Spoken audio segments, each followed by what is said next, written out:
The people who are sent here at disproportionate numbers to be killed and slaughtered in the meat grinder, right? The way that these people are positioned within Russian society is definitely racialized.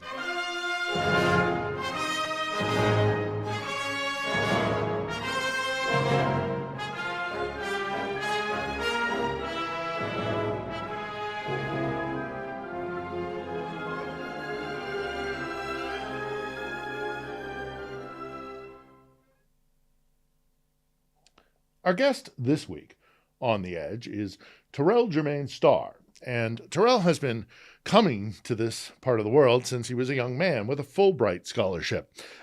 He now heads up numerous efforts to maintain attention and to promote understanding of what is happening here in this place and this war. His perspective is informed in no small part from having grown up as an African American in Detroit, Michigan. He brings that perspective with him as we discuss oppression of ethnicities and nationalities here in the East, in what was the Russian Empire. We talk about all of that and much more. So, Terrell, man, thanks for coming. We really appreciate it. You and a few handful of us who are kind of long-termers in Ukraine are some of the people I really want to talk to. So I appreciate it. Tell me about your history in Ukraine and in the region. So I got to Ukraine because I didn't want to do anything in Russia. So I first was a Peace Corps volunteer in Georgia from 2003 to 2005, and that was when the Rose Revolution happened and all that jazz. And then once I was finishing my Peace Corps term, I knew I wanted to have a life or a career in this part of the world, but I wasn't exactly sure. And so the ambassador at the time, his name was Dick Miles, and his wife Sharon Miles said, you know what, you should be a diplomat. And there are these programs called Russia, East European Eurasian programs or Eurasia programs, whatever, you should apply for one. So I applied for some schools. He wrote me a recommendation letter, got in. And then what I learned immediately was that so many people in this field focused on Russia. But after living in Georgia for a while, I said, I don't want to get this Russian lens and this Russian context. So what's the next best bet? I said, okay, well, Ukraine. And I just saw that because I was interested in Black people who came here during the former Soviet Union period. Mm-hmm. And I said, well, I don't want to go to Russia to do this type of work. So where's the next largest country that I could go to? And then it was Ukraine. And so I came here to visit for a week just to see if I would like it in 2008 in my final year of graduate school. And I said, okay, this is great. And then I applied for a Fulbright, and I thought it was just going to be a year or so, and then it ultimately became this situation where I'm living here part-time now. So, and it's been like 20 some odd years, right? I mean, in total, the whole process has been about more than 20 years. And so Ukraine is 15.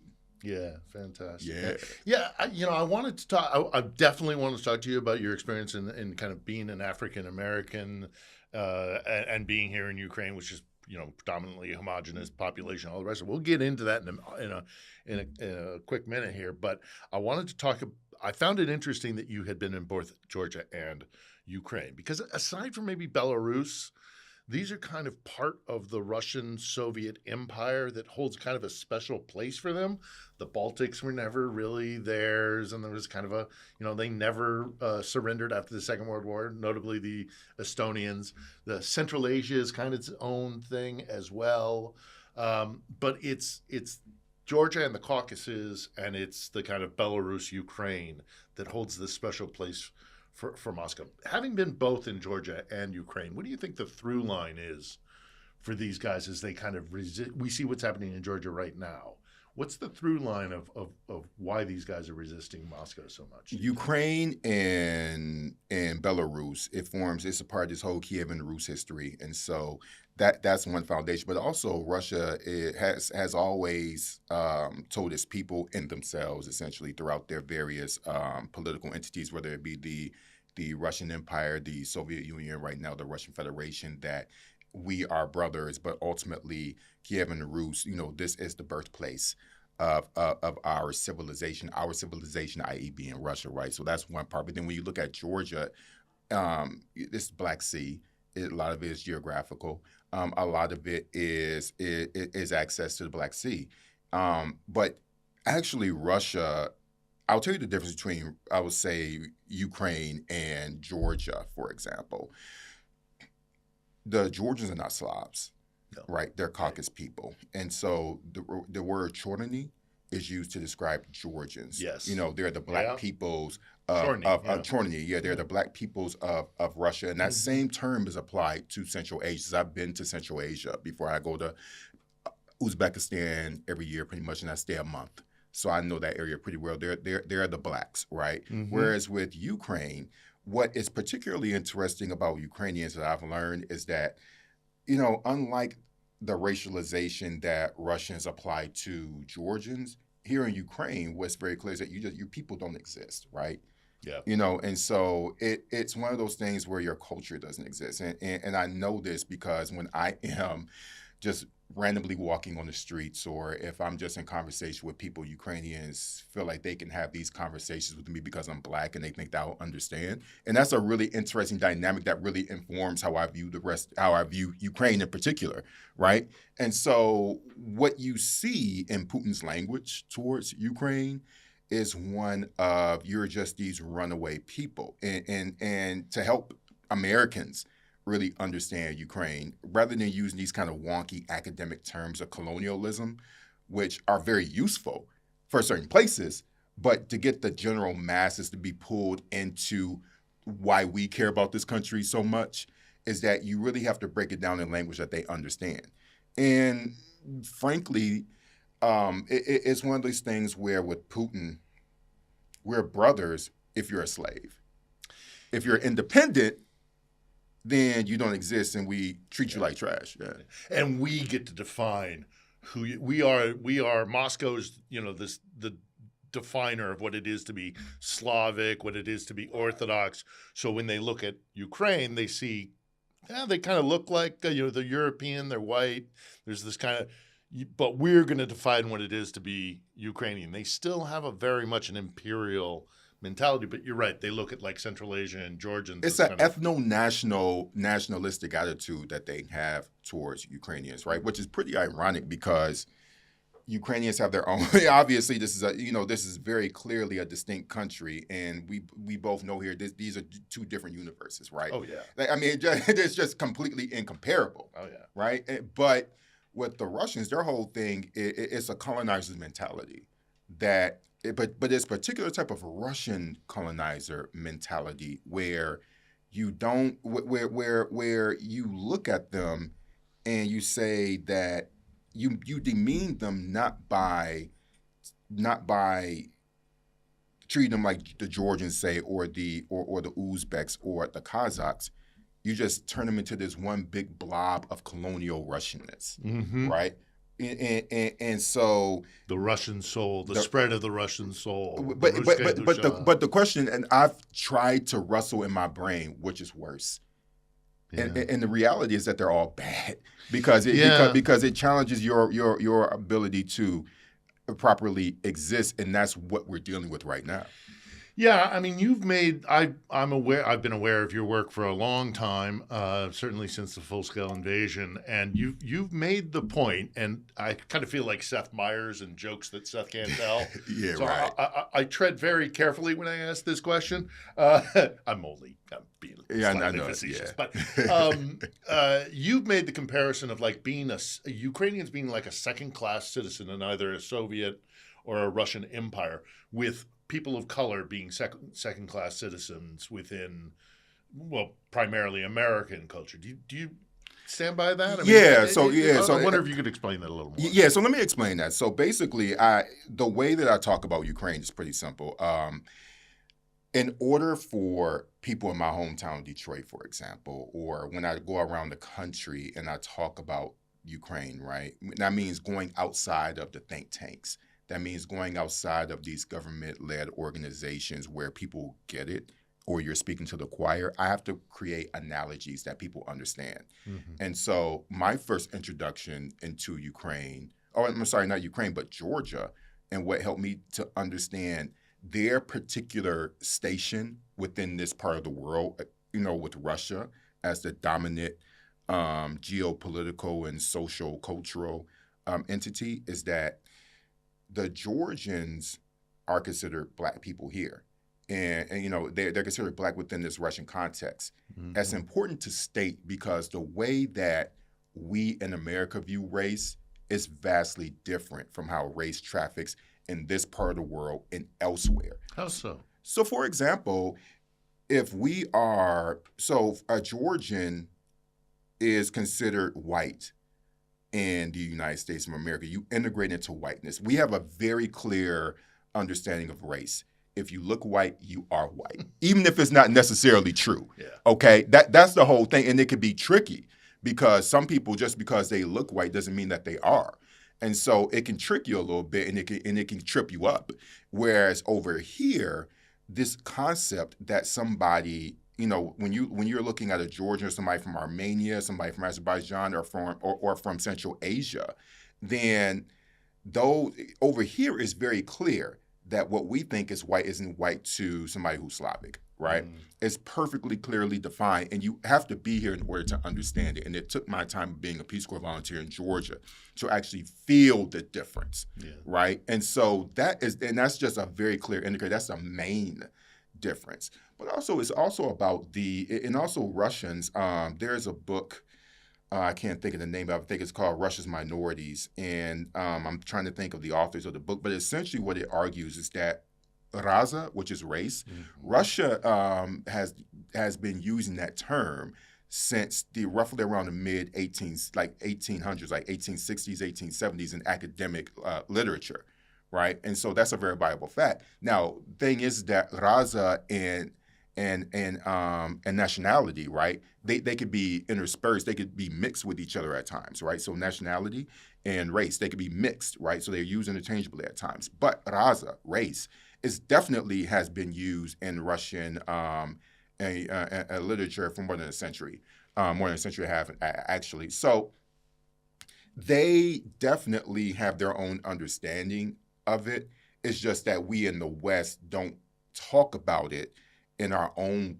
We don't talk about it so much because because people don't talk about Russia, they don't talk about Georgia like that. But it's very real, and the reason why it's very real is it's just based on my own experience of people talking to me about it. Then I did my additional research to learn that these terms that this way that they view each other, it actually exists, even though it's not a widely discussed topic like we have in the United States. Yeah, no, we talk about it's a fixation of our discussion in the United States and the race relations, whereas I think in this part of the world it's not openly discussed nearly.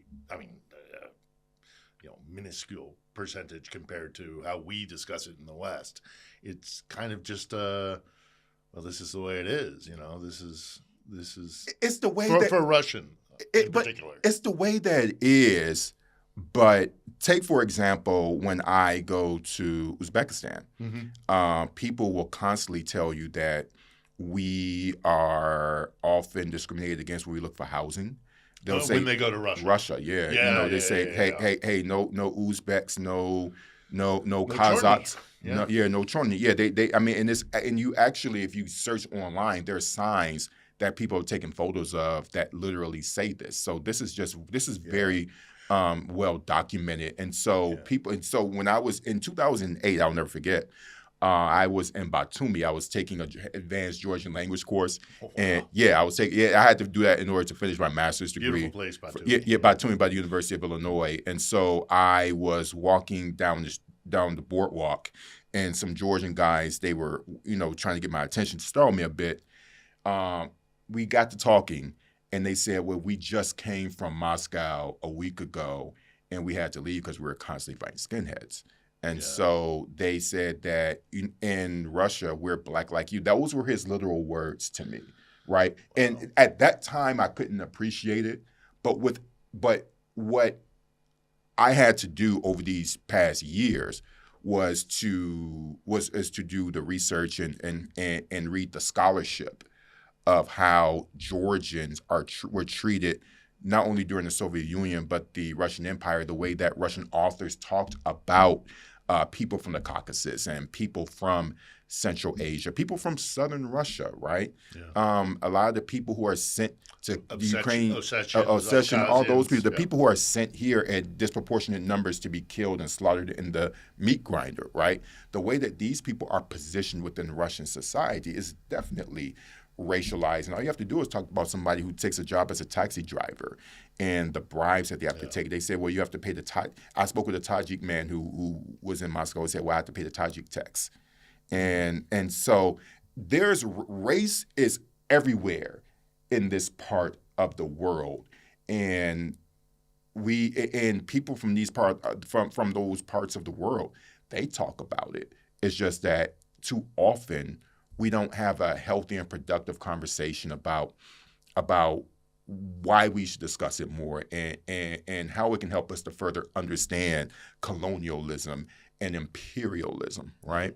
And so that requires you to step outside of your box and to understand that race has parallel meanings when you step outside of American borders.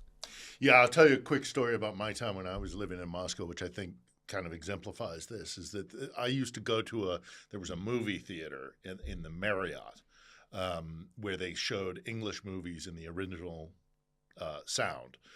With Russian text, so we could go and we could watch movies as a release, And right next to it was a market run by Tajiks and Uzbeks, and you could almost set your watch by it that every month the Moscow authorities would just go through that market and bust up stalls and crackheads and just brutality. And there was no legal process for it. There was no real reason for it. It was just to crack down and say, remember your place. That's my kind of, that was one of my one of my experiences that exemplified. Like people can relate to that. Oh yeah, yeah. I know. I mean, while we anguish over it in the West, and we have this debate, and it's an open debate. Here in this part of the world, more so in Russia, it's just kind of, well, yeah. I mean, that's, because the Russians do have a thing of kind of their superiority. If you look at the other their propaganda from the Soviet period, all of their we're all brotherly Soviets, but always remember Russians are first. I'll never forget when I was in Georgia and I met this Nigerian guy. I forgot how I met him, but he was supposed to go to Europe to play football, but he was just basically hustled out of his money, ended up in Georgia, and he ended up marrying this Georgian woman. I was really curious. My first thing was, what did this Georgian woman's parents think when she brought this black dude home?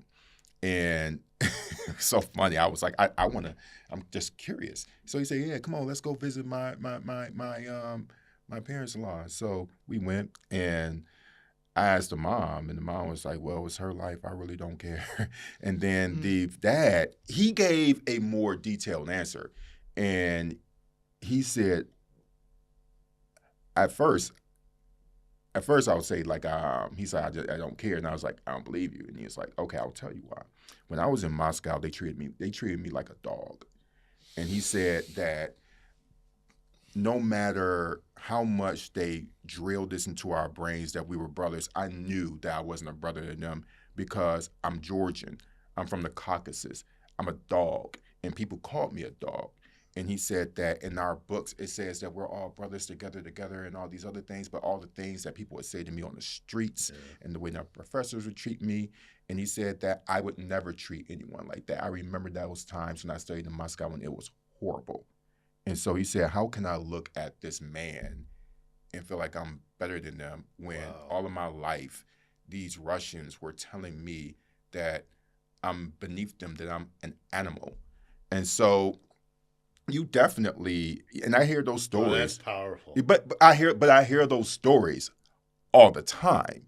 And even in Ukraine, where for most Americans, and it's true, the Ukrainians are Slavs too. When you look at, and when you're a Ukrainian goes into the United States, they're white, right? Yeah. A Ukrainian person is white in America, and that's how our racial system works. But I tell this story a lot, but I'll never forget that old man when I was in Lviv. He approached me when I was with a group of colleagues. I was going down the main avenue. We were going down the main avenue. He waited through all the people, came to me, and said, "Do you want, hey, how you doing? Do you want to know the history of our country?" I mean, who asks someone that randomly that they Yeah. don't know? Yeah. Okay, Yeah. and said, what was I going to say? I was like, okay. And then he said, these Russians, they want to treat us like we're dogs, and they want us to be, they really think that Ukraine is a colony of Moscow. And he just went on and on Yeah. and on and on. And so but it was one of the first times where I heard like a white person say that they associate themselves with colony, like just face to face. Yeah. And the only reason I'm sure he went through all those people and came to me is because I'm black. Sure. I mean, but here's the thing: I'm fine with it because it's fascinating to me because it helps me learn. First of all, and it helps me. Yeah. And how fascinating is it that he is looking at you and going, "I know the history of your people, and I want to have this dialogue with you because I think that the Russians are." Putting me in a place because of my ethnicity, my heritage, my identity. Because they are. That's right. But that's the thing. But the problem with the problem with how we talk about race is that we lazily assume that racism or the way that people are racialized is exclusively to people of color. Now, primarily it is. Okay? Primarily it is. Mm-hmm. But from the historical standpoint, is it exclusive? No, it isn't. And so there are ethnic slurs that in the Russian language that are used to describe Ukrainians. Yeah. Right? And we know what those words are. Yep. Okay. We need to repeat them. But we don't need, right. But we know what those words are, right? Yeah, and they're hurtful. Right. But my point is that anyone can be racialized because racism is irrational. Yeah. Okay, at its core. Yeah. Okay, but it's an entity that exists to oppress other people. And it's taught. Taught behavior. And it's taught, right, and it's taught behavior. But I think that these are very fascinating human experiences that give people like me an opportunity to explain how all of these oppressive systems we need to divest from them, and we need to understand how each of us is harmed by them so we don't repeat this and do it to each other, right? And so that's why in my work, when I talk about Ukrainians so much, I know we'll talk about it later, but I always say I don't believe in comparing tragedies, right? And so I've been to Palestine. I was there last year, and I plan on going again this year. I talk about these subjects together because I want us all to be invested in each other's liberation. I think why it's important to talk about Ukraine in this way, the way that I discuss it, is that it's really a gateway to bring in all kinds of people to understand what a particular type of oppression looks like. And so one of the lecture series that I'm working on right now, it's called From Maidan to Ferguson. And so the reason why those two events makes sense for me to talk about together is because Ferguson is going to be the 10-year anniversary, in August, right, where Mike Brown was murdered, and then you had the Maidan that took place, and what happened with both of these events is that each of these people used the power of social media to take power and to take claim to their own agency, and that's what it's about. And so I'm not comparing the struggles of Ukrainians to Black people, but there are parallel examples of how each of these people sought their agency through social media, right? And each of these people, Black people and Ukrainians, for example, they were saying that we need to be centered in the conversation. With Black people, it was, we're going to use social media to tell our own stories because the mainstream media has failed us. With Ukrainians, the conversation has been, you have been looking at our country through this lens of Russia, for decades, and we're not going to take it anymore. And so small things like challenging people on Twitter to correct the spelling of Kiev, right? And it was a big thing in the AP that they said, okay, it's going to, they're going to, change the spelling, right?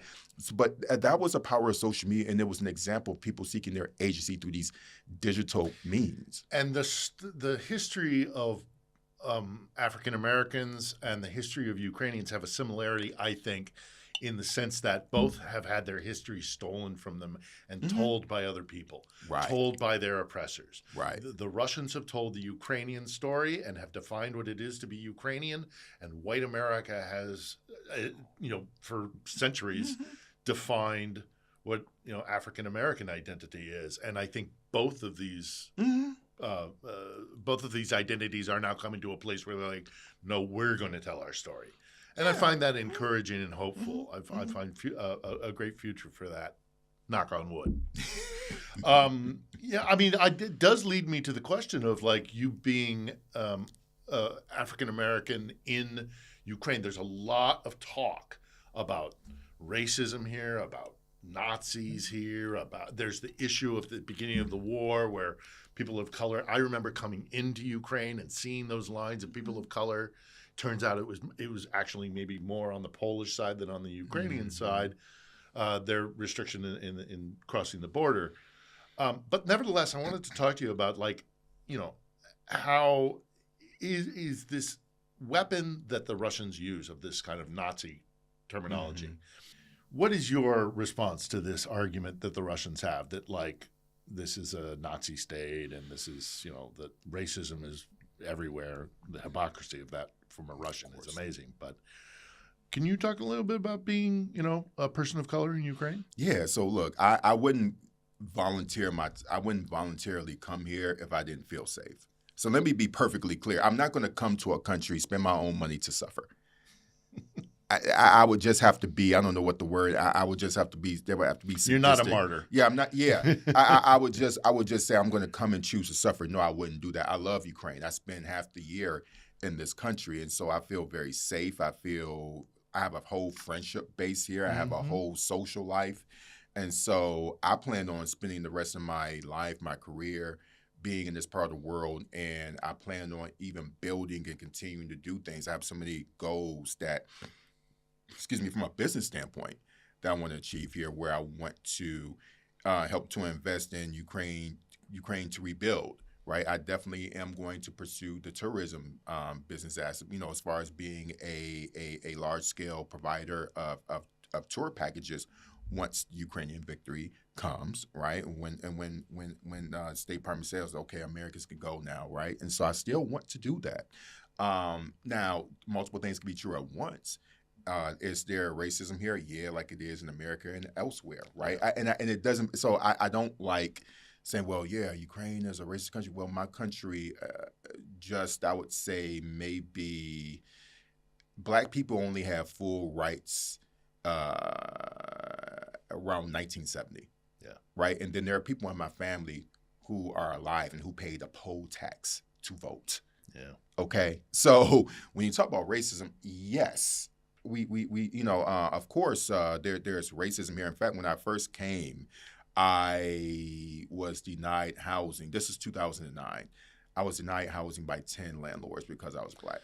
Now, that's true. That's happened. Now, again, when you look at and this is not me being defensive of the country. It's just that I know of many of examples where Black people have their houses appraised at lower rates, where Black people are denied housing across the United States of America. And so I don't like this language of making Ukraine ground zero for racism, because I'm saying, why are you doing it, right? And so with me in my career, I worked in Black media for much of my career. I talk about racism globally, but particularly in the United States all the time. But I've had a number of racist experiences here, particularly with police in regards with constantly being stopped. But this was like pre-Maidan. What's interesting is that post-Maidan, I don't run into that at all, and none of my African friends do, right? And so I find that fascinating. Because pre-Maidan, it definitely happened all the time. Now, and so I actually have a number of Black people who ask me about Ukraine, and some of them say, well, because of my experiences, because I was honest and gave them a full conversation, it encourages them to come, and I'm really happy about Yeah. that. And also, we also have to keep in mind that there's me as a Black American, and then you have the experience of African students, which Right. is vastly different because I don't really depend on the state resources in order to in order to live here too. So the Right. African experience is different. So let's go back to the Africans who were fleeing the war. Yeah, the racism, yeah, it was very pronounced, and that was definitely happening without a question of a No. doubt. Yeah. But I think that story, and I'm still working on it right now in my reporting, which is one of the reasons why I'm here. So this is going to be like an ongoing series of videos that are going to be produced in the fall. But that story is not told with the proper nuance that it requires, right? And so let's be clear. I've interviewed dozens of Black people who are escaping here. At the beginning of the At the war. beginning of the war, who are at the beginning of the war in 2022. Yes, they definitely experienced racism called ethnic slurs. I've spoken with people who told me directly that officers pulled weapons on them, hurled racial slurs at them. Even the ones who understood Ukrainian were saying that. And there were all, and so that happened when Black people were on the trains. They were putting their hands out for the during the stops, or people were seeking food or whatever. They experienced some nasty reactions from people who smacked their hands and said that the food is for Ukrainians. So da. Now here is a something that we really have to acknowledge. When these type of tragedies happen, the worst in people come out. True. Right, and so we have to keep in mind. And so I think that those stories of what we heard in Ukraine would happen anywhere in the world, right? Because when human beings, I call it a failure of humanity, right? And we all experience that. And so the Africans who would actually try to seek taxis from more the eastern parts of the country, going into Kyiv and going into Lviv, their prices would go up double, triple.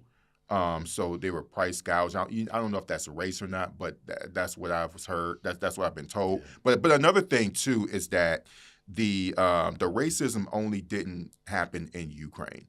Many of the stories that we're not talking about took place once people entered into the European Union. Yes. Right. And so That's right. So here are a couple things that people are not really adequately talking about.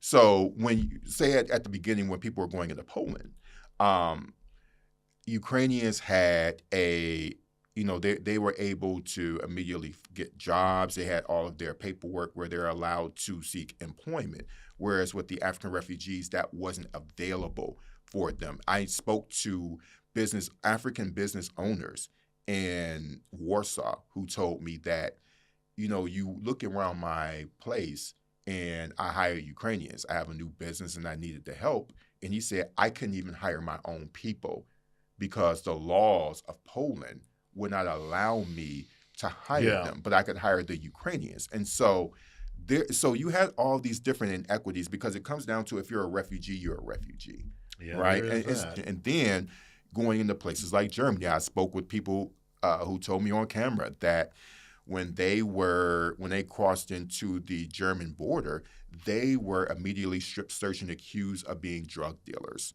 Yeah. And so, just stripped down naked and just had to deal with that type of humiliation. I've spoken with Black Ukrainians who, even they have a Ukrainian passport, they were either told that their documents were fake. They were told that they were constantly being harassed and being pulled out of the Ukrainian lines. And so there's a sense of there's a sense of isolation, even as a Black Ukrainian, that these people experience. I spoke with another Black Ukrainian woman who was in France, and she was saying that at a refugee camp, this woman is a polyglot, so she speaks 5 languages, including French. And so she would say that the Ukrainian refugees that she was with, they were saying, who was this? They would say all kinds of ethnic slurs about her being Black and whatever, in Russian, thinking that she wouldn't understand, but she understood every word. And then once she spoke to them in Ukrainian, they just turned, they blushed, right? And then the following day, they had the nerve to ask her for translation help with some of the French-speaking staff, right? And so my point is that the racism happened here in Ukraine, and there's plenty of examples of that. with small nonprofit organizations. Yeah, it's true, but it's not the only place. And so it goes back to the main point.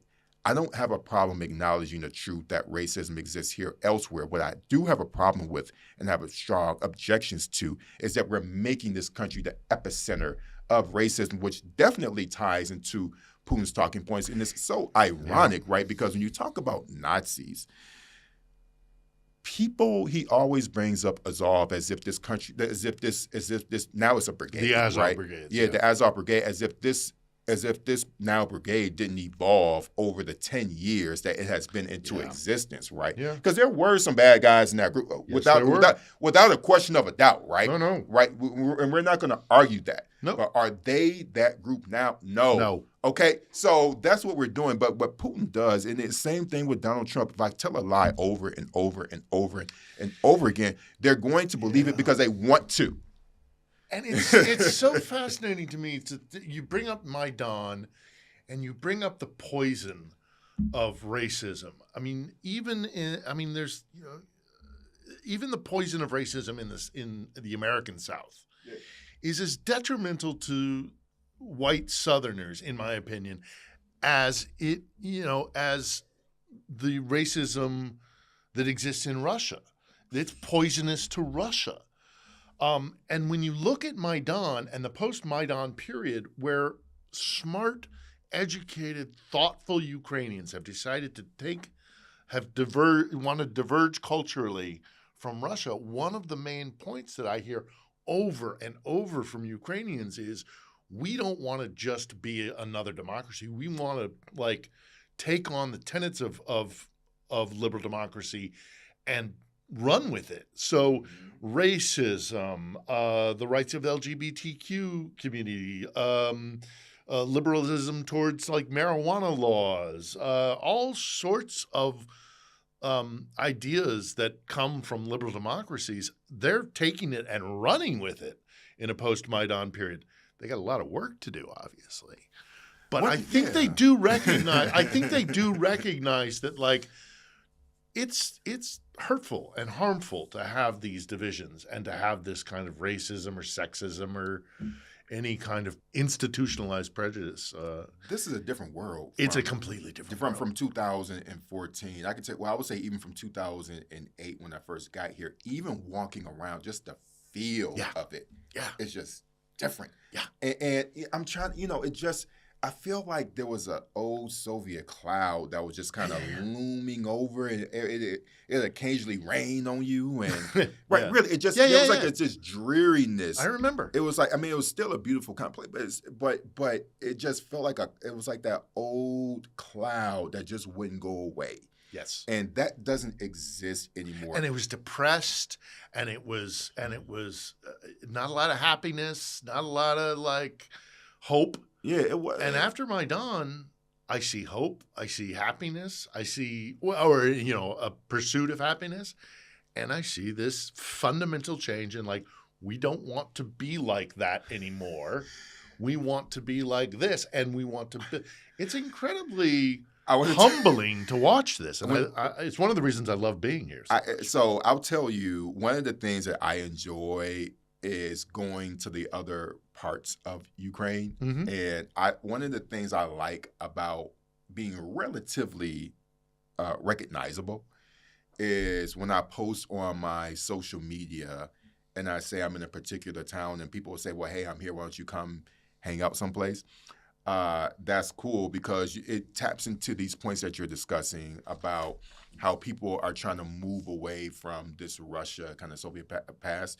And I was in Zaporizhia last fall, and actually I'm still producing video that I'm going to come out. Love Zaporizhia. Yeah, right. So basically what was funny about it was the tourism center saw one of my stories on Instagram and said, why don't you come down to the center tomorrow and we'll show you around. Because we want to show you the Kazakh kind of Zaporizhian Cossacks. They're really tied to that identity. Right. And so I went and I was going with my camera and my selfie stick then, and they were like, hey, how you doing, da, da, da. And then the first words that came out of their mouth, I don't think we were a minute into our conversation, but they told me that Russia sucked, right?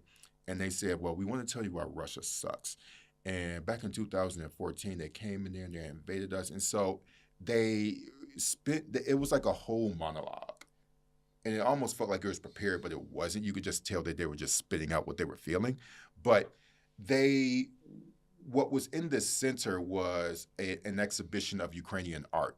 And what he was explaining to me was that, we spend all of our times, like with these Russians and listening to, thinking that they were cultured and then we were not, Yeah. and that they, like that our stuff was like village, kind of like pagan type of art. But then we realized that we are really that our art is really the avant-garde of art. And why are we listening to these Russians who are painters and listening to them? I mean, they went. They went. You must have felt some affinity for that. Yeah, because you know what? I mean, that's. But I'll tell you what it felt like. It felt like people. It was like basically he's saying we woke up, right? Yeah. And it was again. It goes back into the race component, right? And so. Because that messaging sounds very similar to me to what, white Christian America has told to any other ethnic or racial group. It's that your art, your presentation of self, your identity, your history, we get to define that. We get to tell you whether it's good or bad. That's what he was talking about, right? And so it was just this image. And I wish I had a camera person that was actually filming us, and just so they could see the expressions on my face as this guy was talking. Because what I realized in that moment was it was just like a master class in how these people said that. Essentially, what he was saying is that these people treated us like white trash. That's essentially what he was saying about lesser than the lesser than. That's what he was saying. Second class citizens. You're not like us. You're not Russian. You don't merit. And then they woke up and was like, we've been taught BS all this time. Yeah. And so, but I think it was a fascinating how that worms into even the people who are oppressed. Right. That the idea of lesser than is even adopted by the people who are oppressed. Look at the Irish, who absolutely for centuries were told they were nothing but dirt, and then they had a renaissance, and now they have this very strong self-cultural. I see it in the African American community. I see it here with Ukraine. I think there's a through line here of when there is an oppressor, when there is an empire and a colony, when there is a first among equals mentality sort of thing. It's poisonous for everybody, and it gets into even those who are oppressed. I remember going. It's fascinating, Terrell. It's fascinating. But listen, I remember going. You talking about that through line? I remember going to West Virginia to do a story on opioids, and it never went through because I was reassigned to another story as a Black dude that grew up in inner city Detroit during the 1980s, which is, and to this day, Detroit is percentage-wise is the largest Black city in the United States of America, right? And I never saw so much white poverty in my life. I didn't think, and I know this is going to sound naive, but I'm very serious. I didn't think it existed. I really, intellectually, I know, but just to experience it, it felt so visceral that it didn't feel real. It blew my mind, and what I saw in their ghettos, right, like the hood, the holler, the poor Black people. Like what really surprised me was that the poor Black people and the poor white people lived together. And there were so many biracial kids. Like it blew my mind. I'm like, I never saw this many biracial people in one place in my life, and I never thought that I would see it in West Virginia. But my point is that, so much of why I understand Ukraine.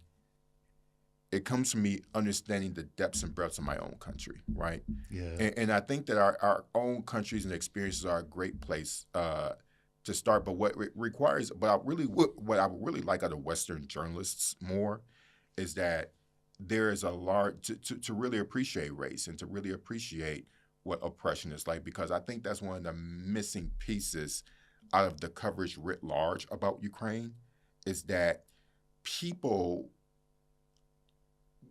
beyond the battlefield, people have to feel connected to you somehow, some way. There has to be a narrative. And there's a time and a place for battlefield stories. And in fact, I took a hostile environment course a few weeks ago, because I'm going to go to the front in August to be with some soldiers. So there's a time and a place for it. But I think the reason why I talk about race so much when I talk about oppression and I use all these analogies is because it really brings home what Ukrainians are fighting against. Yeah. Right. And so I'll never forget one of my good buddies, Andre, our mutual pal, Andre, at the beginning of the war. He said that Russia, he said that they sent slaves to liberate free people. Yeah. You know, Wow. and what he meant by that was that, unlike in Russia, anytime we have an issue with our leadership, doesn't work out, we've had, we have our revolutions, replace and move on with somebody else. Because what people don't realize that is so dynamic is that when you had the Orange Revolution that took place in 2004 and then Maidan in 2014, within the span of 10 years, they had two revolutions, right? And it completely shifted their power. And all of them was this battle of stepping into their Ukrainianness, right? I think the first step in any liberation of an oppressed people is to overthrow the colonizer mentality or the oppressor mentality. Right. You can't be free unless you see yourself as free first, and then you take revolution to the streets, or you fight for sovereignty, independence, whatever it is. Right. And I see that here. As a white Anglo-Saxon Protestant American, jokes Seth can't tell. I see that from the outside looking in for the African American community. When the African American community said, "We will no longer tolerate being second-class citizens, and we are going to join in the struggle for that," I see a very strong similarity with the Ukrainian or yes, indeed the Irish, or I presume the Algerians, which I don't study intensely, or the Palestinians. Is this, we're not going to be second class anymore. We deserve to be free first in our minds, and then we can actually take it. So this isn't, speaking of that, and that's a fascinating conversation. I could talk to you so much more about it. But let me take a quick moment here and talk about, this is not a Palestinian podcast, and I don't want to get mired in that. I have my own thoughts about that conflict. I've covered that conflict in the past, but I keep those I keep those perspectives to myself because this is concentrated on Ukraine.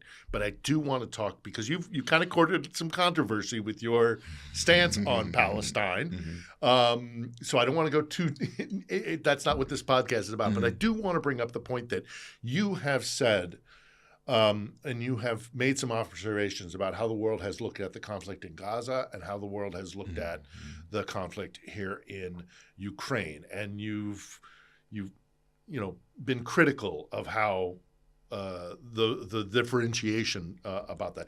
So talk to me a little bit, again, without getting too mired in Palestine itself, because we're a Ukrainian podcast. Where do you see the similarities? Where are your criticisms? How the world responds to Gaza as opposed to Ukraine? Right. So to make it clear is that I've been to Palestine.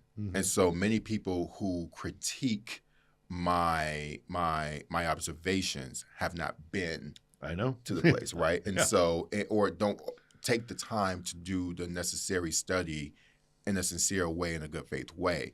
The main differences that I see is how the West responds to the abuses of power, or the overreach, or the abuse of military force.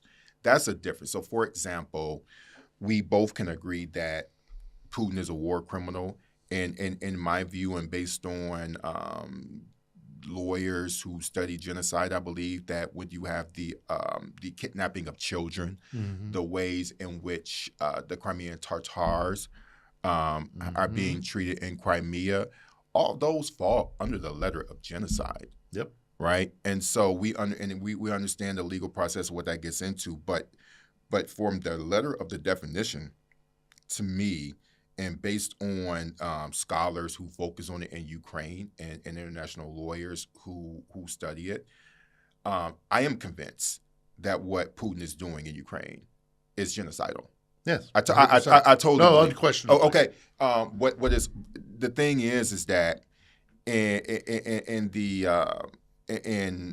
what's unfortunate is that with the case of Palestine, is that the overreach of the Israeli government that has resulted in more than 30,000 civilians killed tells me that there is no consideration for innocent life there. And if we look at South Africa's case against an International Criminal Court of Justice, they have outlined all of the genocidal words and language that high-ranking Israeli officials use towards Palestinians. This is the court case that South Africa has brought against the state of Israel, right? And so why do I compare the two?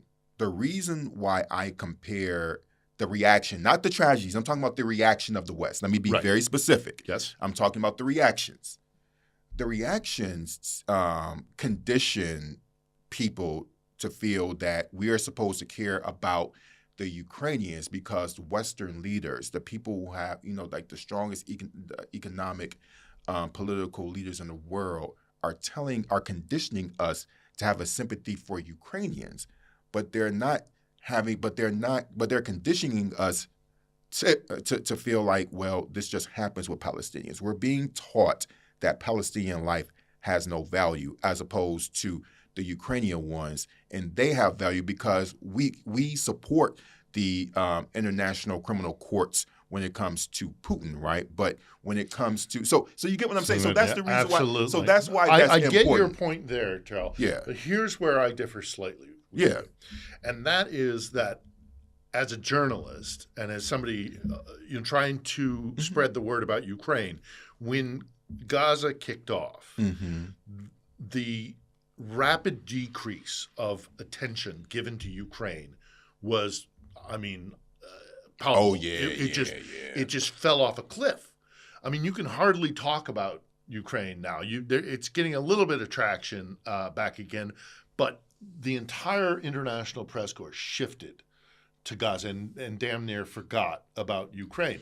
Now, if we take it as a genocide both happening in Gaza and happening in Ukraine, the fact that the world's press and attention seems to be more outraged about the genocide in because we don't define it as genocide. That's not the through line. Which one? In Ukraine. In Ukraine, that's true. The through line of it being a genocide is not nearly as pronounced as the criticism. And again, we tread on very careful territory here. But what many perceive as a genocide in Gaza gets much more play through that metric than the genocide in Ukraine through that metric. It's seen as geopolitical here. It is seen as this massive European war, and yes, I'm sure there's some like these are white people dying as opposed to people of color in Gaza. This is all very, very complex. But what troubles me is the fact that we don't see the genocide that's happening here in Ukraine. That isn't as outrageous in many sectors, not all, as what you see in Gaza. And it troubles me that focus has been drawn away. Me too, and I'm gonna tell you why. And also the definition of what's happening here as simply a war, not a genocidal war, which is what it is. Okay, here's the irony of that. I agree with you. So there are a couple things. One, there's a reason why Israel and Gaza is called the mother of all conflicts, right? Because it's something that's etched into the American psyche, right? And so keep in mind Well, that and people have been fighting over that stretch of land for centuries. and the biggest irony is that all these people, like the Israelis and the Palestinians, Arabs, they all have a right to the land, which is just they all do. Okay, Yeah, so that's a but good we're point. not going to get to that point. But the point of it is that South Africa brought up this case in the International Criminal Court of Justice. So if any other country that's a supporter of Ukraine wants to bring up a case of genocide on behalf of Ukraine, like they could do it. Right. So I think that's another thing to keep in mind. And there are some other geopolitical factors that may play a role into that, into Russia not being why a country is not presenting that case against Russia, but more specifically in the United States, Israel. And you're talking about trading on careful water. Like the reason why that has better traction is that one, coverage of Ukraine have been dying down long before October 7th of last year, right? Okay. That's another thing. So I would say after about 2 months, the news coverage went down significantly. So I would say the war started in February 24th. No, 22nd, February 22nd, and then 2022, yeah, 2022, and then I would say February, March. And then you had April. About the end of April, it really started dying down, right? It started dying down a little bit, right? Just started trickling down. And so you had this whole decline going through 2023. And then, 2022, I'm sorry, 2022.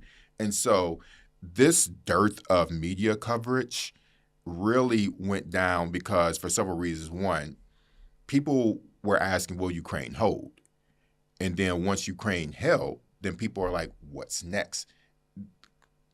It's really difficult to talk about war to most Americans, right? Because this is a big country, and one, it's really I think that it was a suicide mission because Russia doesn't have the resources to fully occupy this country. It's just too big. Yeah. A whole nother thing. But then two, how many storylines can you write about Ukraine at certain points, right? Because I no longer freelance or pitch articles about Ukraine because one, people don't take them, and two, it's just more financially beneficial if I have my own Substack and post stuff there. You get what I mean? And just have my own podcast, and it's just beneficial. But also, it's a little upsetting that we have to take that on ourselves as opposed to news organizations. But it's the new media landscape. But to get to your point, right? The reason why you have this attention that's being drawn to Gaza and pretty much people are taking away the attention from Ukraine is because in America, again, politically and socially, we have been conditioned to be more invested in Israel because our politics, doesn't matter if it's Democrat or Republican, that this is something that we're going to stand with Israel because we're taught to never forget, and we shouldn't forget about the Holocaust, right? Absolutely not, right? And so, again, without getting too deep into it, like ultimately, throughout the years, there has been a robust lobbying effort with a very particular Israeli government focus on never forgetting about the Holocaust, and then it rolls into other things. And so what we don't really talk about is, and this is this underpinning, is the abuses that Palestinians face. And I've been to Palestine. It's a straight up apartheid. And Desmond Tutu said that this is even worse than what we experienced. I mean, you can find the quote. He said it. But there is an emotional connection that all of us are embedded, that is embedded in all of our minds for a wide range of reasons that has not been developed with Ukraine. That's really what it is. Now, whether it should be, now I'm here. I agree with you. The reason why I'm here is that I'm using my time to do it. But I think the reason why, to bring it all home, the reason why I talk about these issues together is that I want to condition the people who listen to me to be morally consistent, because if we don't have, the reason why you don't see as much attention to Ukraine is that we've been taught to care about one thing versus another, and it's usually led by our government, right? Or our traditional media outlets who prioritize what's editorially important and what isn't. So. But they take it from the government. So one of the major screw ups about that approach was during the Second Iraq War, right? And you saw the New York Times said, okay, we had to we have to reconsider the way that we covered this war, right? Even they had this big open,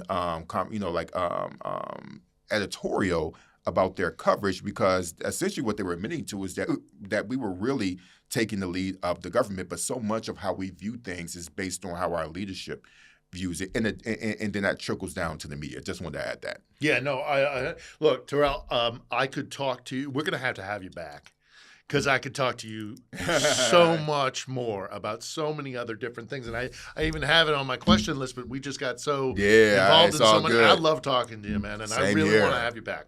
I really want to have you back. But and also, God only knows when we're going to get a blackout, right? I living in Kiev, man. Living in Kiev. We got lots of lights going on. Any second now it could go out. Absolutely. So I'm gonna wrap it up here, but we're going to have you back if that's okay with you. Oh, absolutely. Definitely. And obviously, hey, guys, everybody, go check out Terrell's Substack, Black Diplomats. This is a perspective you need to be listening to. So thanks for coming today. But I want to wrap it up before I say goodbye with a question that I absolutely must ask right now. Where do you see the war going, and what do you see in a post-Ukraine, a post-war Ukraine? Honestly, I'm not one of those people that like to predict the future or kind of tell the Nobody's going to hold you to it. I'm just saying. No, I get it. So no, I mean, I think it's important because I don't know what the next round of military aid is going to look like once it starts fully coming in and being able to use full strength F-16s. I'm not saying that's going to be a deal breaker, but I keep in mind that the war in Afghanistan, when the Russians invaded, it was more. It was during the Soviet period, 10 years. Then they eventually left. This is going to be a long haul, but I do believe what I don't see happening is a capitulation from Ukraine.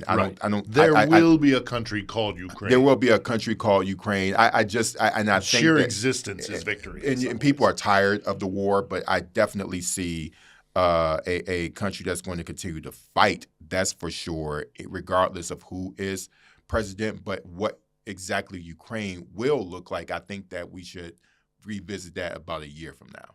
Right.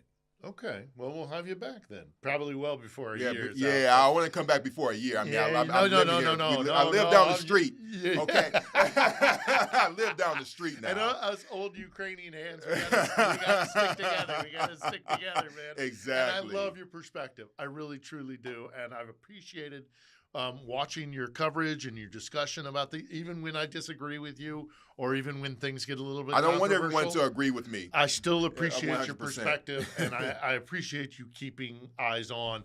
I know you go back to the States. Before we do say goodbye, it's a good old Midwestern goodbye. I'm going to have another question.